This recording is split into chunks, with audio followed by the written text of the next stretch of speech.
अस्सलाम वालेकुम। हक पाकिस्तान न्यूज़ के साथ मैं हूं मोहम्मद जुनेद असदी। कराची में जगह जगह मुजाहिरे, रैलियां, धरने, पुलिस का एक्शन, लाठीचार्ज, शेलिंग, पकड़ धकड़ शुरू।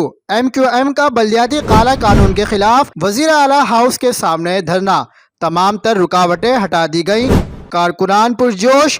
सिंध हुकूमत के खिलाफ नारेबाजी। आपको हम खबर से आगाह करते चलें कि MQM पाकिस्तान के रहनुमा बल्दियाती काला कानून के खिलाफ रैली की सूरत में वजीर आला हाउस पहुंचे और कारकुनान ने मरकजी गेट के सामने धरना दे दिया। ये रैली बल्दियाती काला कानून के खिलाफ निकाली गई है।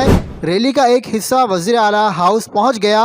मेट्रोपोल सिग्नल पर पुलिस ने MQM कारकुनों को वजीर आला हाउस जाने से रोकने की कोशिश भी की, जिसके बाद पुलिस और मुजाहिरीन आमने सामने आ गए हैं।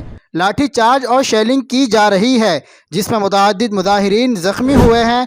पुलिस ने पकड़ धकड़ करना भी शुरू कर दी है, जिसके बाइस इलाके में शदीद कशीदगी पाई जाती है। मज़ीद खबरों के लिए देखते रहिए हक पाकिस्तान न्यूज़।